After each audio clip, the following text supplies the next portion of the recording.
but I'm not used to having a pillar in the way, but that's okay. We can't cut it down or else the whole church falls, right? Yeah. Anyway, as I was growing up and became older, I'm not sure I really like this Lenten season. It is one of the shorter of the church years, or church seasons, but everything about Lent seems kind of dark and icky, maybe, foreboding, right?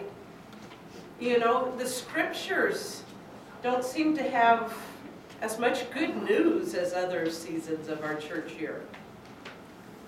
So I was really happy on Easter morning, when our Alleluias would come back. I know I'm not supposed to say those during Lent, but when that wonderful word came back, and it just seemed like everything became brighter.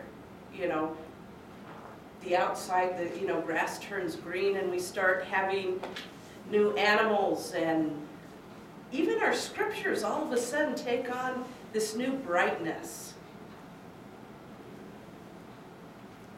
And I don't know about you, but I used to think that I really enjoyed that.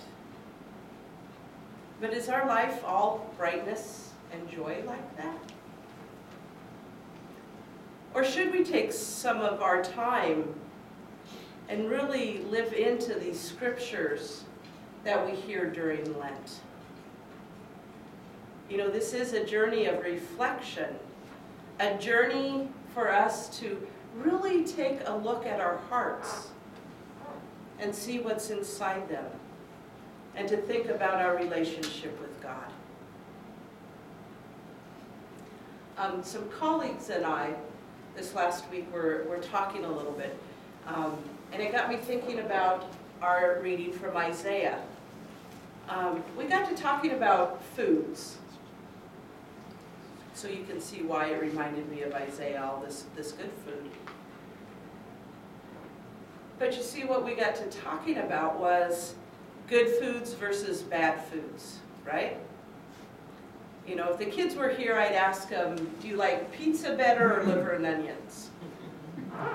And I'm sure you know what foods that they like better, right? The pizza. Except my kids would probably say liver and onions. They just love it, Yeah, I know, I have strange kids. But and then I would ask the kids, would you like chips or spinach? And most of them would say, chips. And, even my colleagues and I got to talking about it. What's more expensive, these unhealthy foods or the healthy foods? It's the healthy foods, isn't it?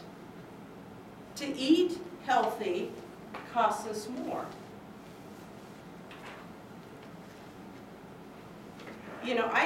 Let me tell you, I like my pizza as much as anyone. And living alone, I find it's easier to sometimes either stop at like Quick Trip or the store and pick up some of this already processed made food. I just really don't like cooking for myself.